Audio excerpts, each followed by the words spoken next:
Getting more insights tonight on the program.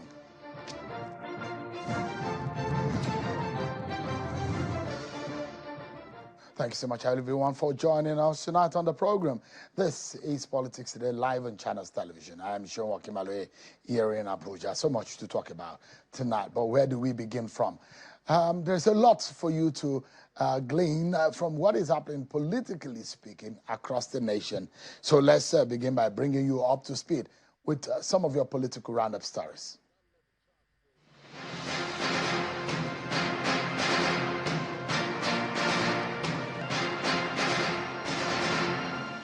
Justice Emeka Nwite of the Federal High Court in Abuja has adjourned the case between the Osun State Government, the Central Bank of Nigeria, and two others to September 22, 2025, to enable counsels in the matter exchange all court processes. At the mentioning of the matter today, the plaintiff draws the attention of the court to a motion of discontinuance, which he says he filed against the Attorney General of the Federation. However, counsel to the Attorney General of the Federation says he has not been served with the motion, and similar reactions from counsels to the Central Bank of Nigeria, who is the first defendant, and the Accountant General of the Federation, who is the second defendant, led to the adjournment. The Department of State Service (DSS) has issued a one-week ultimatum to human rights activist Omoyele Sowore, demanding the retraction of what he describes as a false, malicious, and inciting social media post about President Bola Tinubu. In a letter dated the 17th of September 2025, the service accused Mr. Sowore of making criminal and derogatory remarks against the president in a post on X on the 26th of August 2025. The service warns that failure by Mr. Sowore to comply with his demands will force it to explore all lawful means to protect national security and public order. Meanwhile, the former governor of Kaduna State, Nasir El-Rufai, has petitioned the Police Service Commission (PSC) against the alleged unprofessional conduct, abuse of office, and serial violation of the Police Act by some officers of the Kaduna State Police Command. The petition details the particulars of the complaint and requesting an immediate, impartial, and exhaustive investigation into the unlawful and unconstitutional conduct of the Commissioner of Police and some officers of the Kaduna State Police Command. The Zamfara State Chapter of the African Democratic Congress (ADC) has criticized Governor Dauda Lawal over his recent remarks on the insecurity bedeviling the state. Speaking with journalists in Gusau, the Zamfara State capital, the state chairman of the ADC, Kabir Garba, says the governor rode to power in 2023, using insecurity as his major campaign promise, and therefore has no excuse as the chief security officer of the state. The senator representing Nasarawa West Senatorial District, Senator Ahmed Wadada Aliyu, has officially joined the All Progressives Congress (APC) after exiting the Social Democratic Party (SDP). He formally became a member of the ruling party at the weekend after receiving his APC membership card at Tudun Kofa, his electoral ward in Kefi local government area of Nasarawa State. Lastly, the Oyo State Chapter of the All Progressives Congress (APC) has staged a peaceful protest in Ibadan, condemning what it described as the alleged victimization of one of its lawmakers, Honorable Ibrahim Shitu, following his public objection to a proposed 300 billion naira loan by the state government. The demonstration, which took place at the party secretariat in Okeado, had party leaders, members, and supporters in attendance. The protest ended peacefully, with party officials delivering a formal letter of protest to the appropriate authorities.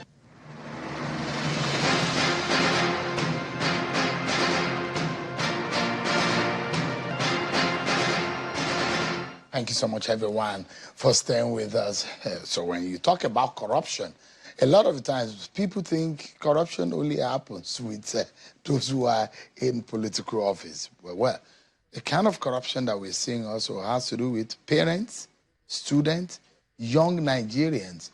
And there's a massive fraud that has been uncovered in the last JAMB examination. So there was a committee set up by the Joint Admission and Matriculation Board, JAMB, a special committee to look into exam infractions.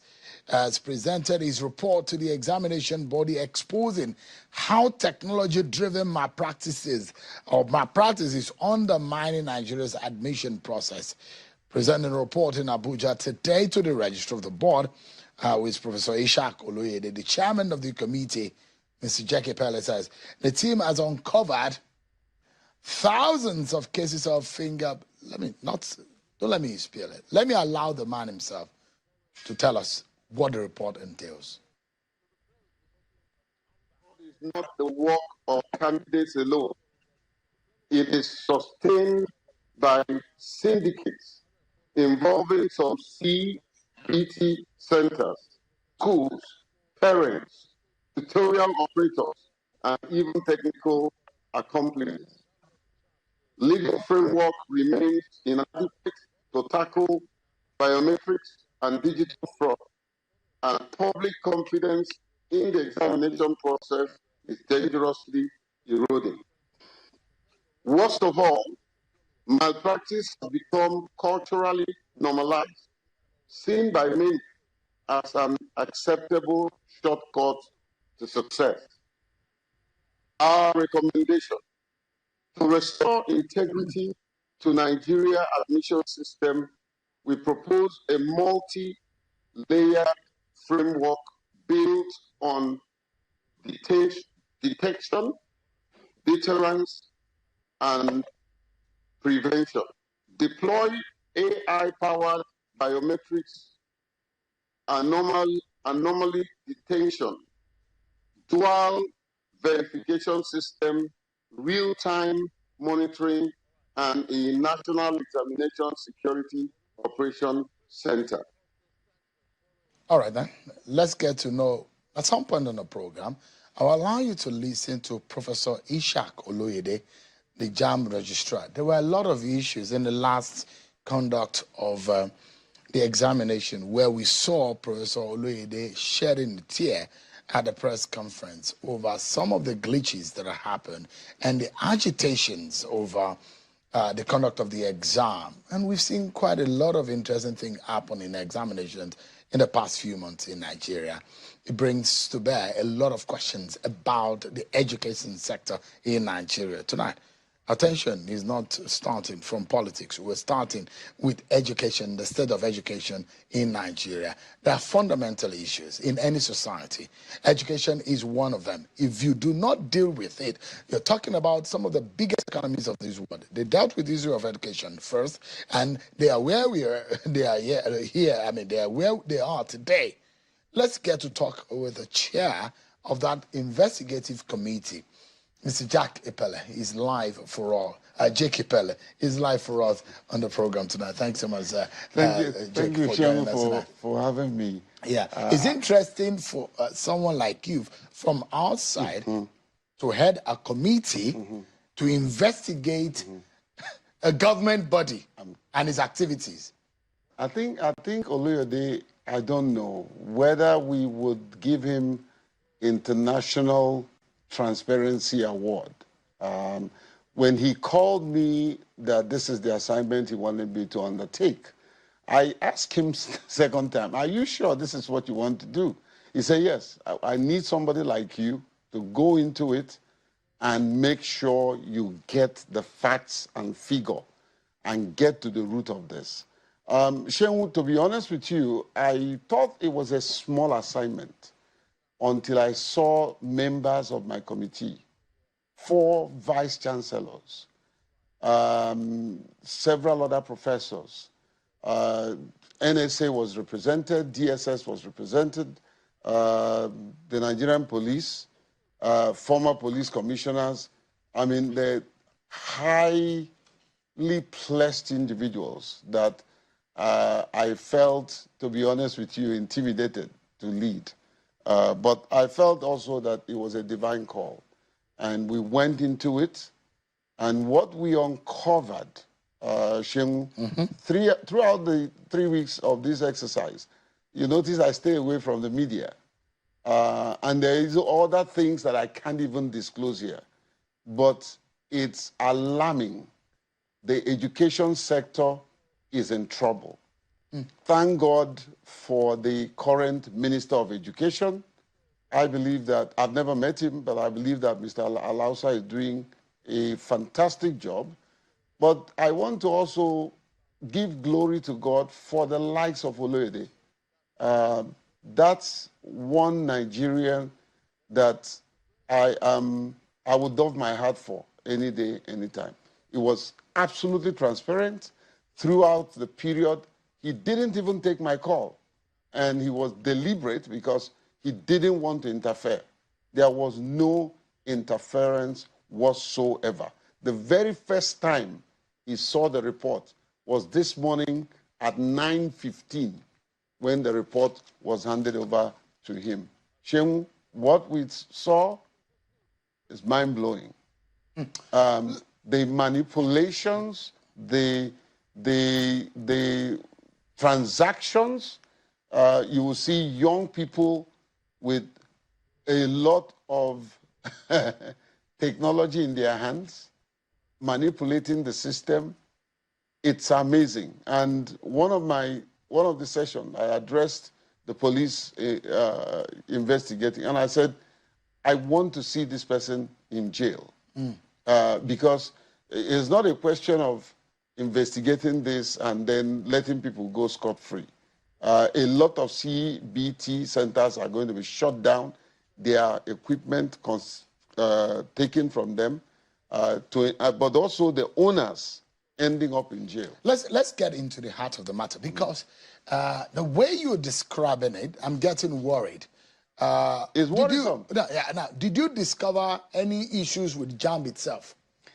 Look, we interrogated the system. JAMB, again, Shen, you know me. JAMB has one of the best technology. I wonder if they don't, it would have been worse. In terms of technological infrastructure, I had technology experts. I had somebody who headed Microsoft in Africa as part of my committee. The head of my investigation subcommittee is a cybercrime expert, Professor Tanko, the VC of Unijos. So I had experts. We interrogated, we were allowed to look at everything JAMB is doing. But when you say that, just remember, JAMB. yeah, you say that JAMB has this expertise. Yes. But don't forget that Professor Oloyede shed a tear when there were glitches and discovered that there are internal issues which some of his staff were culpable of or were guilty of because they did not quite finish up some of the work which have been reviewed, which caused some of the issues that we saw in Lagos and in some parts of the South. Look, it wasn't, I don't speak for JAMB. I'm speaking for the report I released. Of your committee? Yes. Now, it wasn't a deliberate act. It was a more or less negligence on their part. Has anybody been disciplined for negligence that made Nigerians to spend money again for students to go back, and the kind of hell some students face in writing these exams, the torture, the mind, the psychological torture some of these students faced? You know, Professor Oloyede, many of those people are probably smelling the rod now. Prof will not condone any act that will in any way give impetus to this kind of practice. All right, let's get into it for a moment. The numbers behind this scandal. Your report says it uncovered 4,251 cases of finger blending. Yep. And 192 instances of AI-assisted impersonation in just one UTM cycle. That's only in the last UTM cycle. These are staggering numbers. Does this suggest JAMB's biometric system are fundamentally compromised? No. Because how did this happen? No. This is the age of AI. This is the age of AI. And what is going on is JAMB rolls out a state-of-the-art technology. There are people behind the scene, Sheung, and these are smart young Nigerians. Yeah. That I discovered a particular student in medical school in the university. Every year he goes to take JAMB. He does not take JAMB for himself. He takes JAMBs for people and get paid for it. So the system is robust, but there is a consistent conspiracy to undermine the system. Remember, every technology has its own glitches. And so, especially in this country, and that's why I am a proponent of adaptive technology. We need a technology that is adapted within our environment that speaks to issues that we're going through. I am visually impaired. I need a technology that I don't have to bury my eyes in the system to be able to see what I'm reading. We need adaptive technology. And this technology that JAM have rolled out, you know, there are places and times where human beings, as you're rolling out the technology, there are sleepless individuals who are finding ways and means of thwarting that whole process for their own benefit. Remember, we are in the age of AI. AI is good, but it has its own bad. Do you understand, if you look at the report, 1,878 false declaration of albinism. They take the face of persons with albinism, muffle the picture, manipulate the picture, and it becomes the face of another person. And there are 192 instances of AI-assisted impersonation. Yes. So you would think that these 192 people are real people. Yes. But they are AI-assisted. They are AI-assisted, but projecting individuals who wants to take their place and take the exam and get paid by the person that is not in the hall. Guess what? 80% of these infractions are caused by parents who wants to give mark to their children that they don't deserve. And so this is my call to JAM. The time has come to name and shame. Because these same parents go on air and say all kinds of evil against JAM, disgrace the system, threaten to sue. Many of them go on air with SANs. Meanwhile, by the time they start interrogating, they start begging Oluyede. It has happened. We saw the cases. So I asked the question, right?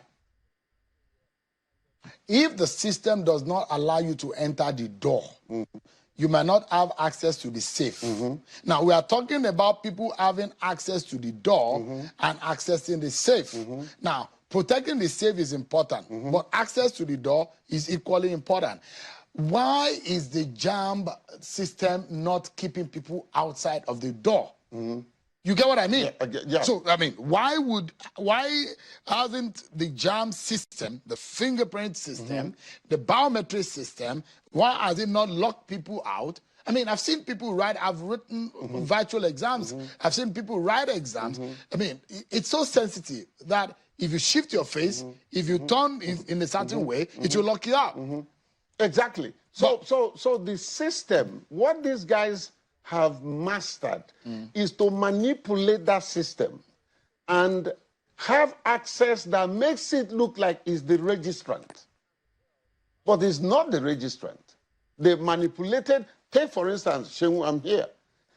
They can take my face and muffle the face to look like your own face, to enter the examination hall and write on my behalf. Meanwhile, I'm probably sitting under the tree, or maybe at home, or maybe in my parents' car. So it's a whole value chain of criminality.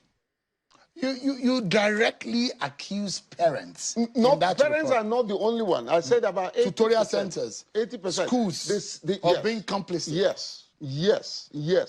A lot of issues were thrown up. You know, even schools, some faith-based schools. So I'd like to ask you, Mr. Epele, beyond what could look like anecdotal blame in all of these involving parents, schools, tutorial centers, what hard evidence links these actors to the fraud, and how should they be held accountable? Do we have hard evidence? Possibly. We did a thorough, because we had all the expertise. We had DSS, and these are people who have been investigating this. They have records, tons and tons of records. You know, we released Just the subcommittee meetings was over 500 pages. And then the report, because we wanted the report to be, there's fluidity of reading, is just about less than 100 pages. But there's a whole lot, you know. So the process, the methodology, was to look at issues at hand, no sentiments. What, even if JAM people are suspect, we interrogated it. We went through all of the systems. We brought the experts. People spent sleepless nights looking at records, looking at back-end reports from the system, you know, looking at timing that individuals gain access to the system, looking at how people sign out when they sign. It was very detail-oriented. So in terms of methodology, we had an excellent, you can never have an absolute, but we had an excellent process that I can stake my name on it, and I'm proud, and I'm very, very happy that for the first time, maybe it's the first time, that a civil society person is leading this group of academia, security experts, other civil society, none, everybody were there. Proprietors Association had their representative. And give me a we moment. went through this process. Yeah, give me a moment. Let me allow you to listen, everyone, to Professor Ishak Oloyede, who is the registrar of JAMB. It has said that the fact that you are under 16, appropriate penalties have been included in the Examination Malpractice Act. It is not just about cancelling, it is about sanctioning. So let nobody be under any illusion that somebody can hide under being a minor to wreak havoc on the integrity of a nation, because the act has made provision that will make the child suffer within the law, not outside the law. So, and that is why we are saying that when it comes to examination malpractice, let our children know that yes, when you are moving particularly to tertiary education, you are moving to a place where you can lose your innocence and your rights, otherwise rights, will appear to have been surrendered by your going to tertiary institution before the age of maturity. All right, you heard Professor Ishak Oloyede then, and so one question I'd love to ask: if not for the glitch, this panel of the inquiry will not be set up. But internally, is JAMB able to tell us whether there are corrective measures they've taken on the inside? Has anyone been penalized? What have they discovered? What lessons have been learned from all what has happened? Did we know all of that? Because we're talking about the fraud that was committed on the outside. But the real issue was the glitch that happened. The glitch, like INEC also complained about. It wasn't much of glitch. It was more of manipulation of the I'm process. talking about the original issue. The original issue was the agitation over those exam entrants who were agitating when JAM eventually now came out and said, look, there were issues. And some of them had to receipt and all of that. And we saw the JAM registrar come out to say, we apologize. There were issues with us. And I didn't investigate that. The one that I investigated were specific infraction of this 4,125. But did Professor Oloyede tell us at that press conference? Probably we should get an extended soundbite of the explanation, because all of this came out because of the initial issue, which was a problem in JAMB. Have we been able to fix? Because JAMB also has its own problem. Yeah, there was a committee that was set up by Professor Oloyede, and they did an extensive interrogation of the system. And that report has been given to him. He has shared it with the minister, and I think it's a bit public. All right, just a moment. Yeah. Let me remind the watching public, wherever you may be. This was the incident that led to what Mr. Epele and his committee researched on. This is the soundbite where Professor Aisha Oloyede was apologizing to the nation. Take a listen to him. Friday and Saturday, I understand that there are three powerful expressions which contain one word, two words, or three. They are please, thank you, and I'm sorry. So I appeal to the candidates and those affected by the error of our system to accept the explanation I've given as the truth on this matter. I apologize and take full responsibility, not just in words.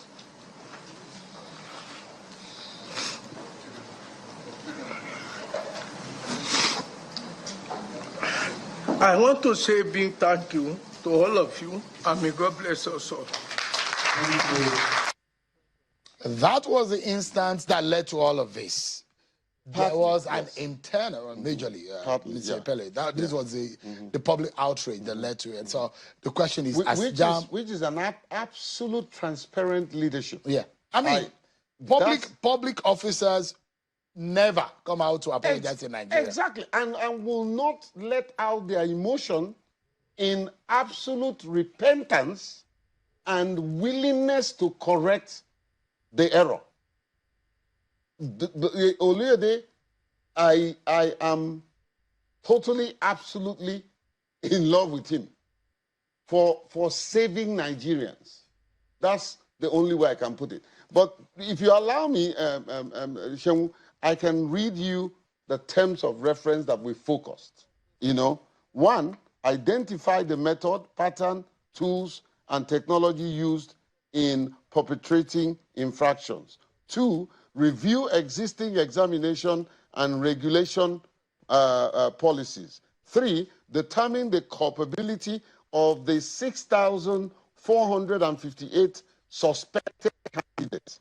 Four, recommend sanction where culpability was established. Five, propose a proactive framework for detection, deterrence, and prevention of future infraction. Six, consider and advise on other incidental issues. This is a summary of our TOR, and we focused on every one of them. And I can tell you our key findings. Yeah. So I'd like you to summarize it because we need to close now. Yeah. What is the way forward, what you found out, and the way forward?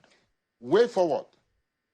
Ensure that we take hold of our technology ecosystem to ensure that people don't break into it. Number two, get some of these boys. They are out there. Chenwu, you'll be amazed how much some of these young boys that have been doing. I interrogated one of them. He's been there since 2013. And he came telling me, oh, by the grace of God. I said, shut up. Don't bring God into this. You know. So the way forward, the major way forward, I think we made that recommendation. Detection, deployment of AI-powered biometrics. Two, deterrence. Cancel results of confirmed fraudulent candidates. I'm just giving you a pip. Prevention. Strengthen mobile-first self-service platform. This one is very important. Legal reforms. Amend the JAM Act and the Examination Malpractice Act to recognize biometrics and digital fraud and provide a legal unit within JAM. Cultural reorientation. There's a need to launch an integrity-first campaign. Special measures for minors, you know, those under 18. All right. And I dare say, I think coming into your studio, I remember that there's one institution we need to focus on, and that's the traditional institution. We need, because they are the one that can call these parents to their palaces and interrogate them and be able to bring out these children so that anyone that is found guilty will face the law. All right. Mr. Jackie Pele, thanks so much. Thank It's a you, pleasure Shehu. having you. Thank you. And I just wish our nation the best in all of Shehu, this. Thank you so much. The soul of education is in trouble. And we need you and I, current minister, the likes of you, to rescue it. Thank you. Thank We want you, to break everyone. But when we return, our attention will be the war in Delta State. How do we quench the fire that is burning and that is pitching brothers and sisters against each other, finding peace in the Delta region of Warri Federal Constituency? That's our focus next, after this break, everyone.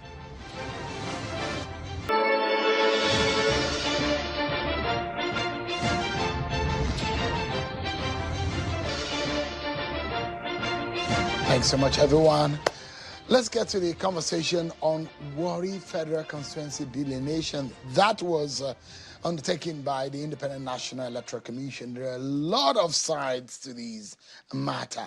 There are those who are agitated over what they call the alleged distortion of the facts and history about these communities of people in Delta State. And there are those who say there are machinations to stamp on other ethnic nationalities that are represented in that region of Delta State.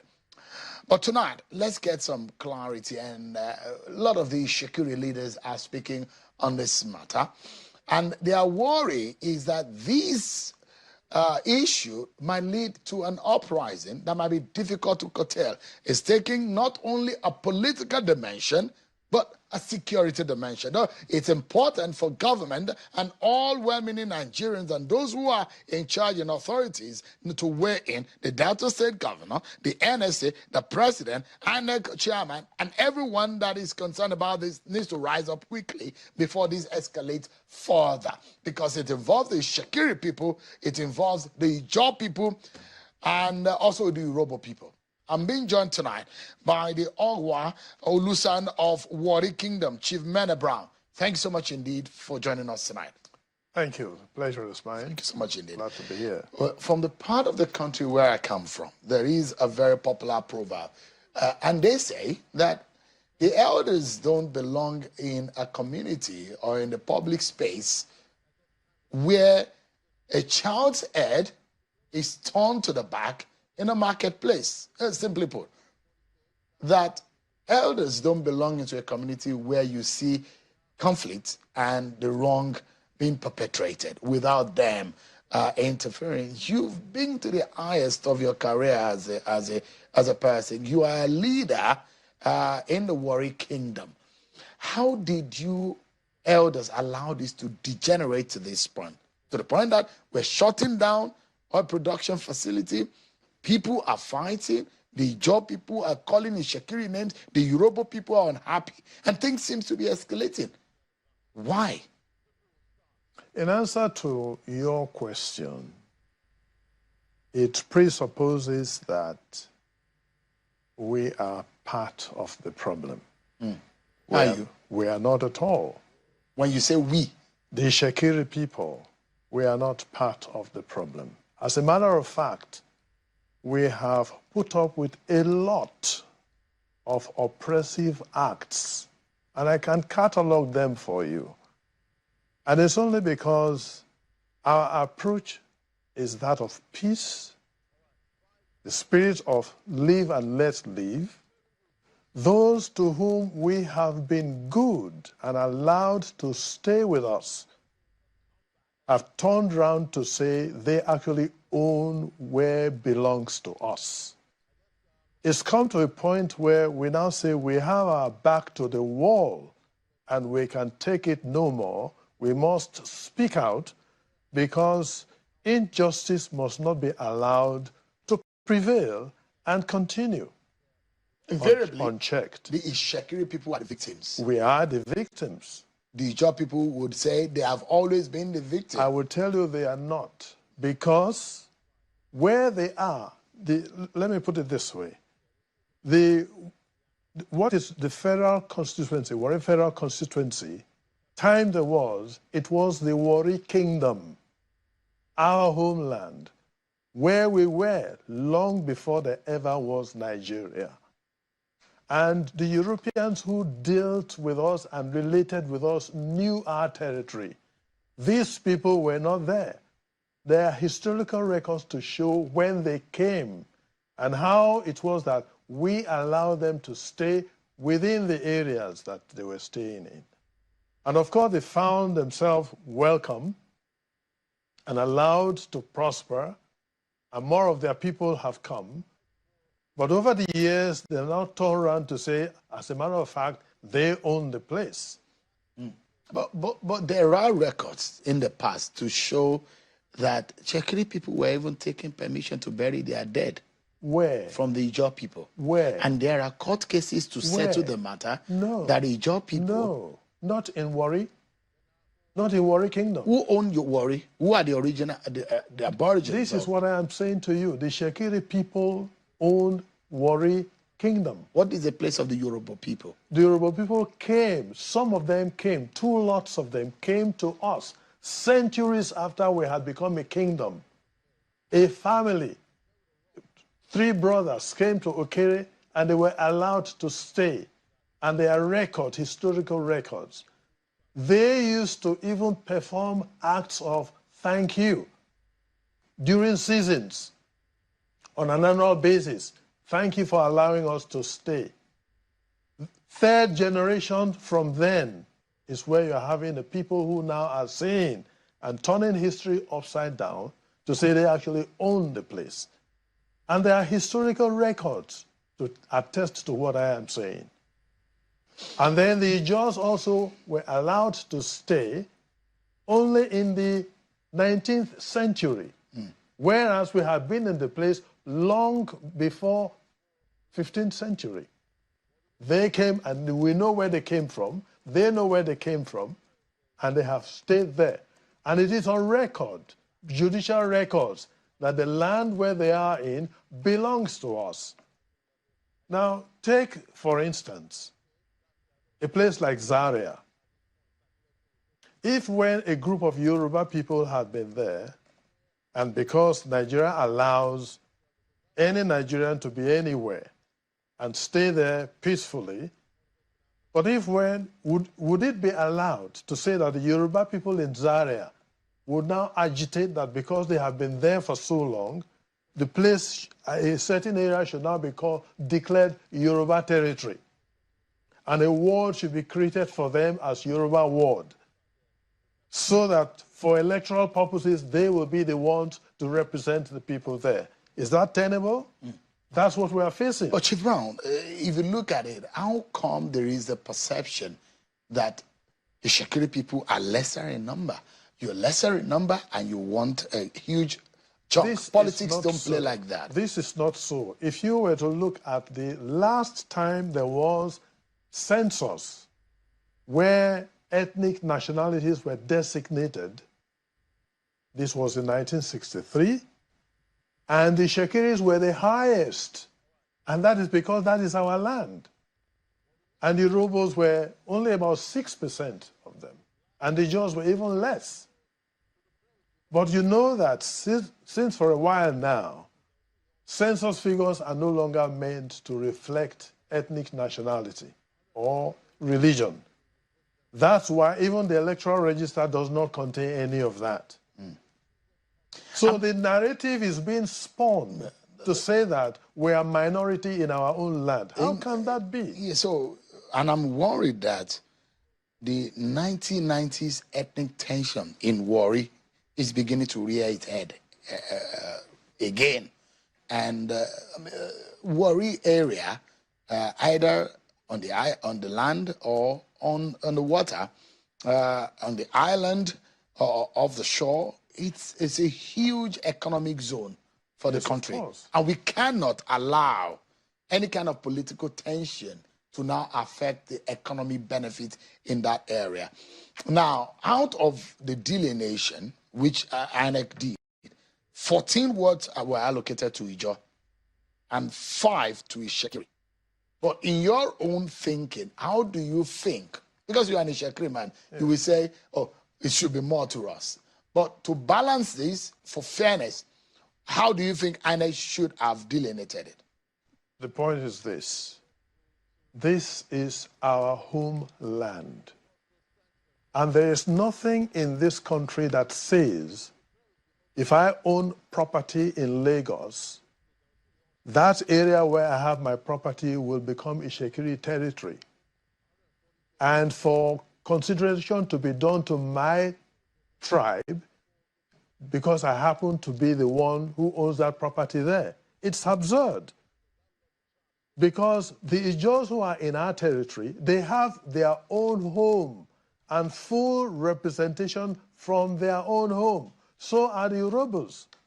But when it comes to agitation, the whole lot of them, both those who are in our territory and those who are outside of the territory, will gang up and want to use their position to swamp us. So you don't think Ijaw people deserve any word? They do not deserve any word in the federal territory, in the federal capital, in the federal constituency. But, I mean, if you because look at they it, have theirs. But they have Bomadi, yeah. They have Burutu, they have Patani. And these are 3 local governments belonging to the Ijaws. Why don't they use that? And we have the 3 Warris. Why would they want to push us out of our Warri and still retain their own? Why would the Yorubas want to do that? The whole of the central of Delta is populated by the Yorubas only. Don't let us be... And those who are in Warri... Chief Brown, don't let us be emotional. Let's look at the facts. I have to, because I have been so touched. You know why, sir? Yes. The facts don't lie, and the numbers determine politics. Yes. But this is fundamentally politics, right? Because the issues of ward delineation is a central point of election. Election is linked to politics. Now, if you look at it, in the Warri Southwest, voter registers show that there are 94,974 Ishekiri people, and there are 95,046 Ijaw people. That's faulted. I mean, well, that's what the record shows. That is faulted. It's not, you don't agree with it. You see, we don't agree with it. Maybe the Ishekiri people have not gone to register. But that's what the record says. No, it doesn't. Let me give you the instance of what we are even agitating about now.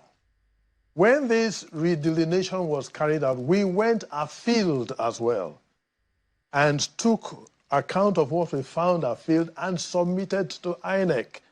But what have INEC done? They have gone even outside of the local government and imported communities from Ondo State to boost what they are giving to the Ijaws. They have taken some from Edo State to boost what they are giving to the Ijaws. They have gone into other parts and given what they are given to the Yorubas in order to swell on paper what is supposed to be their population. And these facts are not there. These are the presentations we have made. So you are accusing Ijaws of manipulation of the figures? Not only the Ijaws, the Yorubas, and INEC. They are the trio. They are the trio who are in this conspiracy. And this conspiracy is solely against the Ishekiri people. Against the Ishekiri because to take your land. Exactly. And to dominate you. Exactly. But what were you looking when all this were happening? We have been protesting. We have been going to court. Are they more powerful than you? Are they more political because than you? They will not listen. INEC will not listen.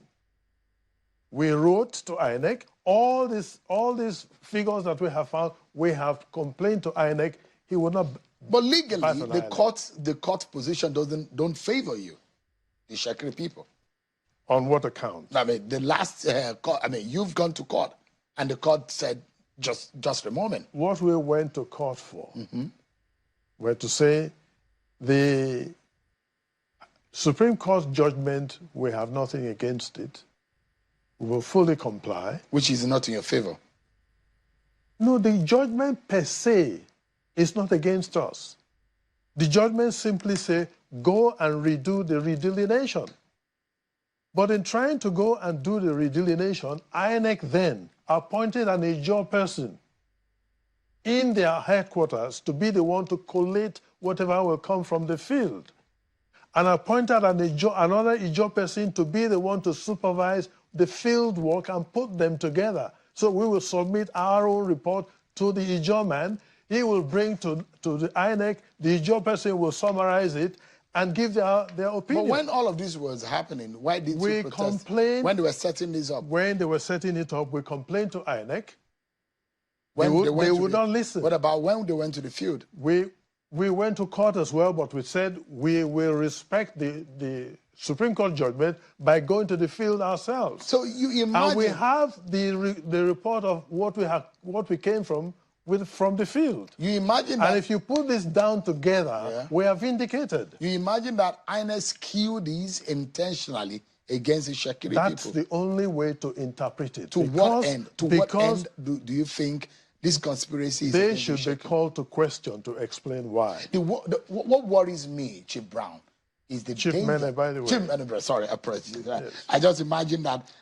Brown is my first name. Oh, apologies. Yes, so, I mean, I had Brown, so apologies, Chief Mene. I imagine that what is going on in that area could spark a violence that, if we are not careful, it could erupt into further danger. And we have been issues. Trying to avoid this by playing cool, by taking things easy.